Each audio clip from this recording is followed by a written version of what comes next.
قل هل يستوي الذين يعلمون والذين لا يعلمون. السلام عليكم ورحمة الله وبركاته.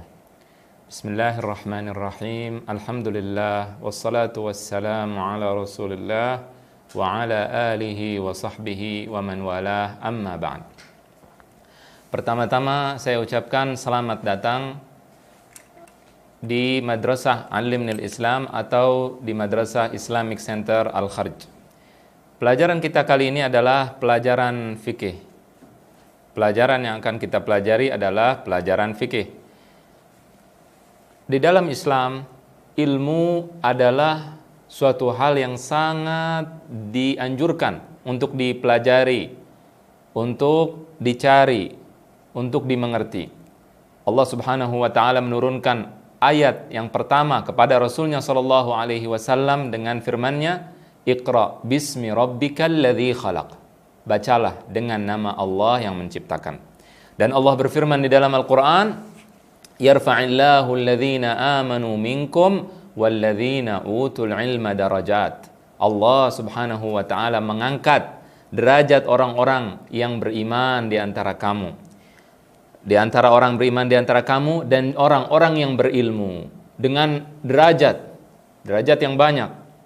Maka ini menunjukkan keutamaan seseorang yang berilmu, seseorang yang belajar agama. Dan Rasulullah sallallahu alaihi wasallam juga bersabda dari hadis Abu Hurairah, Rasulullah bersabda, "Man salaka tariqan yaltamisu fihi ilman, sahhalallahu lahu bihi tariqan ilal jannah." Barang siapa yang mencari atau menempuh jalan, ia mencari ilmu di situ, maka jalannya ke surga akan Allah Subhanahu wa taala mudahkan. Dan ini sangat banyak sekali dalil dan juga perkataan Allah dan Rasulnya sallallahu alaihi wasallam yang menunjukkan keutamaan seseorang yang belajar, keutamaan seseorang yang menuntut ilmu. Apalagi ilmu yang kita tuntut adalah ilmu agama. Maka tentunya pahala yang akan kita dapatkan insyaallah sangatlah banyak. Dan khususnya fikih. Pelajaran fikih adalah pelajaran yang wajib diketahui oleh setiap muslim. Kenapa? Karena kita akan setiap hari membutuhkan ilmu ini. Di dalam sholat, di dalam puasa, di dalam zakat, dan seterusnya. Pelajaran kita adalah fikih. Yang akan kita pelajari pertama muqaddimah fikih, kemudian kurang lebih kita akan mempelajari rukun Islam. Kita juga akan mempelajari pada level yang pertama ini kita akan mempelajari tentang setelah muqaddimah fikih, apa itu definisi fikih, apa itu cakupan fikih, apa sumber-sumber fikih, dan sebagainya. Maka kita setelah itu akan mempelajari tentang sholat. Dan sebelum sholat tentunya kita akan mempelajari wudu, taharah, juga hal-hal yang berkaitan dengan hal tersebut, dengan taharah, juga dengan tayammum kalau tidak ada air. Apa yang harus kita ketahui di dalam hal-hal ini yang akan kita pelajari insyaallah pada level yang pertama. Kita langsung masuk ke pelajaran kita tentang apa itu fikih. Definisi fikih itu apa? Kita sering mendengar fikih. Apa itu fikih? Al-fiqhu lughatan, fikih secara bahasa artinya adalah al-fahmul amiq, pemahaman yang mendalam. Tentunya ini menurut sebagian ahli bahasa. Pemahaman yang sangat mendalam. Jadi bukan hanya sekedar paham-paham saja, tapi pemahaman yang mendalam. Secara istilah artinya adalah ma'rifatul ahkam asy-syar'iyyah al-amaliyah biadillatiha at-tafsiliyah. Mengetahui hukum-hukum syariat min adillatiha, dari dalil-dalilnya yang rinci. Sebagian menambahkan yang caranya adalah dengan ijtihad. Apa itu ijtihad? Akan kita pelajari insyaallah taala. Jadi mempelajari hukum-hukum syariat di sini. Kita pelajari hukum syariat, bukan hukum manusia, bukan hukum yang lainnya. Bukan hukum pidana atau hukum yang lainnya, tapi hukum Allah Subhanahu wa taala, hukum syariat. Al-amaliyah, praktis yang kita kerjakan, yang praktis yang kita lakukan, bukan hukum i'tiqad, bukan hukum keyakinan, bukan, tapi hukum praktis, hukum yang kita praktekkan. Maksudnya praktis ini praktekkan, kita amalkan, kita jalankan dengan anggota tubuh kita. Kemudian dari dalil-dalilnya yang terperinci. Jadi bukan dari dalil yang umum, bukan dalil global. Karena di dalam pelajaran agama ada namanya pelajaran usul fikih atau pelajaran yang mempelajari dalil-dalil yang umum, dalil-dalil yang umum, global.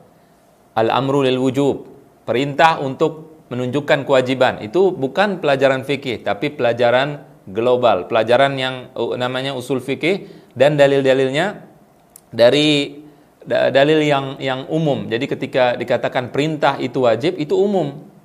Perintah itu wajib masuk di dalamnya sholat, kemudian perintah zakat, perintah puasa dan sebagainya. Itu namanya usul al-fiqh. Kita belajar pelajaran fikih. Pelajaran fikih adalah pelajaran yang membahas tentang suatu amalan dengan dalilnya yang rinci. Dalilnya itu apa? Misalkan saya mengatakan sholat wajib, maka kita bawakan ayat Allah Subhanahu wa taala dalilnya. Aqimus sholat, dirikan sholat. Langsung berkenaan dalil tersebut dengan yang sedang kita pelajari. Ya, itu perbedaan antara fikih dengan usul al-fikih. Kemudian apa cakupan fikih? Apa yang dipelajari di dalam fikih? Dalam fikih kita mempelajari tentang hal-hal yang berkaitan dengan yang harus diketahui oleh seorang muslim dengan Allah Subhanahu wa taala yang merupakan Rabb-nya, yang merupakan penciptanya. Jadi hukum yang disebut dengan hukum ibadah antara hubungan kita dengan Allah, yaitu hubungan ibadah kita dengan Allah, bagaimana tata cara kita menyembah Allah, bagaimana kita beribadah kepada Allah Subhanahu wa taala, bagaimana kita salat, bagaimana kita puasa, bagaimana zakat, haji dan sebagainya. Kemudian juga kita melakukan atau kita mempelajari hukum-hukum yang berkaitan dengan sesama manusia atau dengan selain Allah Subhanahu wa taala. Kita pelajari hukum nikah, kita pelajari hukum kriminalitas di dalam Islam, hukum waris di dalam Islam, dan seterusnya. Ini dipelajari semuanya di dalam fikih. Di dalam fikih. Adapun dalam pelajaran kita akan kita pelajari khusus untuk pelajaran di madrasah kita ini, kita akan mempelajari khusus tentang fikih-fikih ibadah. Jadi ini adalah cakupan fikih. Dan ini menunjukkan bahwasannya kita sebagai seorang muslim wajib mengamalkan hukum fikih. Hukum fikih adalah hukum yang Allah akui, satu-satunya hukum yang Allah akui. Selain itu tidak ada hukum apapun di muka bumi yang Allah akui. Kalau kita sebagai seorang muslim merasa beriman, maka yang harus kita jalankan dan kita jadikan sebagai acuan dan rujukan kita di dalam berhukum adalah hukum fikih Islam. Itu yang harus kita fahami. Selain itu, hukum-hukum selain itu tidak bisa dijadikan sumber hukum dan juga acuan hukum kita. Kalau kita taati hukum selain hukum Allah Subhanahu wa taala, maka Allah Subhanahu wa taala tentunya akan meminta pertanggungjawaban kita di akhirat. Ya, jadi Islam agama yang sempurna dan lengkap. Tidak masuk akal ketika Anda di kamar mandi Anda berhukum dengan hukum Islam. Apa hukumnya saya begini, apa hukumnya saya begitu, bagaimana wudhu saya sah atau tidak sah. Kemudian apa hukumnya air ini, apakah air ini suci mensucikan atau tidak. Namun ketika Anda di dalam bab lainnya Anda menolak hukum Allah. Ketika babnya bab ekonomi Anda tolak hukum Allah. Babnya bab kenegaraan Anda tolak hukum Allah. Bab kriminalitas Anda tolak hukum Allah. Jadi seolah-olah Anda menerima sebagian hukum Allah dan Anda menolak sebagian hukum Allah, dan ini adalah sifat orang Yahudi, bukan sifat orang Islam. Intinya adalah pelajaran fikih ini adalah sebuah ilmu yang mempelajari tentang hukum Allah, hukum syariat yang bersumber daripada Al-Quran dan Sunnah Nabi Sallallahu Alaihi Wasallam. Fikih tentunya merupakan hasil pemikiran para ulama. Jadi para ulama melihat Al-Quran, melihat hadis Nabi Sallallahu Alaihi Wasallam, kemudian membuat sebuah hukum. Seperti contoh misalkan hukum yang memang ada disebutkan di dalam Al-Quran, disebutkan tentang masalah haid, kemudian masalah wudu dan sebagainya, ada di dalam Al-Quran disebutkan. Dan juga hukum-hukum kontemporer, hukum-hukum baru yang tidak ada pada zaman dahulu, bisa diketahui oleh para ulama lewat Al-Quran dan hadis Nabi Sallallahu Alaihi Wasallam, karena mereka memiliki sumber-sumber hukum yang akan kita pelajari setelah ini. Nah, di dalam Islam ada hukum yang pasti yang Allah Subhanahu wa taala jelaskan hukumnya di dalam Al-Qur'an dan juga di dalam hadis Nabi sallallahu alaihi wasallam. Hukum pasti. Allah jelaskan hukum salat wajib, selesai. Kita tidak bisa berbuat apa-apa, tidak bisa kita mengatakan ada perbedaan pendapat, dan ada hukum-hukum yang dilihat oleh para fuqaha. Para fuqaha artinya para ahli fikih. Nah, ini tentunya jadi ini menunjukkan bahwa fikih ini merupakan hasil pemikiran, produk pemikiran dari para ahli fikih. Apakah ini tidak bertentangan dengan perkataan saya tadi bahwa fikih adalah hukum Allah? Tidak bertentangan. Kenapa? Karena produk pemikiran ini berasal dari Al-Quran dan hadis Nabi SAW dan diakui oleh Allah Subhanahu Wa Taala. Allah mengakui, mengikuti syarat-syarat yang Allah dan Rasulnya jelaskan. Kemudian para ulama, para ahli fikih membuat hukum fikih, maka hukumnya diakui oleh Allah dan Rasulnya. Dan kalau para ulama tersebut salah dalam membuat hukum, maka dimaafkan, dan kita yang mengikutinya pun dimaafkan, bahkan mendapatkan 1 pahala. Yang benar mendapat 2 pahala. Mudah-mudahan ini jelas. Kemudian sumber-sumber tasyri'. Sumber-sumber tasyri' adalah sumber-sumber fikih. Dari mana fikih itu berasal? Dari mana para ulama mengeluarkan sebuah hukum fikih? Hukum yang disepakati ada 4, dan yang tidak disepakati semua hukum ada 13 kurang lebih. Kemudian yang disepakati ada 4, disepakati oleh para ulama. Semua ulama sepakat terhadap 4 hal. Yang pertama adalah Al-Quran Al-Karim. Ini adalah sumber hukum. Al-Quranul Karim sumber hukum. Allah Subhanahu wa taala menurunkan Al-Quran untuk dijalankan. Kemudian yang kedua adalah sunnah Nabi SAW. Sunnah di sini artinya adalah at-tariqah, jalan, ajaran Nabi SAW. Nah, ini merupakan sumber hukum. Sunnah Nabi SAW adalah sumber hukum. Al-Quran sumber hukum yang pertama. Kemudian yang kedua adalah sunnah Nabi SAW, yaitu ajaran Nabi. Ajaran Nabi SAW, di sini sunnah bukan berarti lawannya wajib, bukan. Tapi semua ajaran Nabi, baik yang wajib, baik yang sunnah, baik yang mubah, baik yang makruh, baik yang haram. Semuanya adalah ajaran Rasulullah SAW, dan itu merupakan sumber hukum di dalam fikih. Kemudian ijma'. Ijma' artinya adalah kesepakatan atau konsensus para ulama. Ketika para ulama, bukan semua ulama, bukan ustadz, tapi para ulama mujtahidin. Apa artinya mujtahidin? Akan kita jelaskan apa artinya ijtihad setelah ini insyaallah.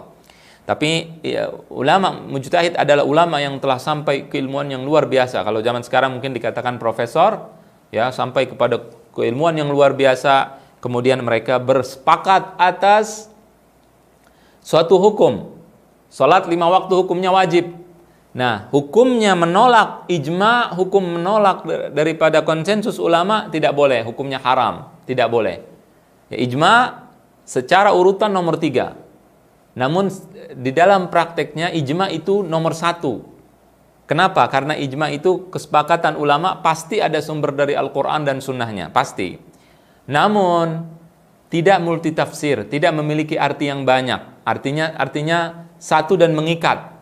Rasulullah bersabda, la tajtami'u ummati ala dhalalah. Umatku tidak akan bersatu di dalam kesesatan. Jadi sudah diberikan garansi. Kalau umat Islam, para ulamanya maksud saya, yang mujtahid bersatu dalam satu masa, maka tidak ada kesalahan di situ. Maka ketika dikatakan salat 5 waktu hukumnya wajib, salat subuh 2 rakaat, salat zuhur 4 rakaat misalkan, kemudian zakat hukumnya wajib, ya. Kemudian minuman keras haram, babi haram dan sebagainya, maka ini adalah hukum yang ditetapkan secara ijma'.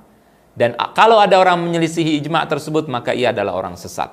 Dia sudah pasti sesat. Kenapa? Karena ijma' telah diakui oleh Allah dan Rasulnya dan diberikan garansi kebenarannya oleh Allah dan Rasul Sallallahu Alaihi Wasallam di dalam Al-Quran dan di dalam hadis Nabi Sallallahu Alaihi Wasallam.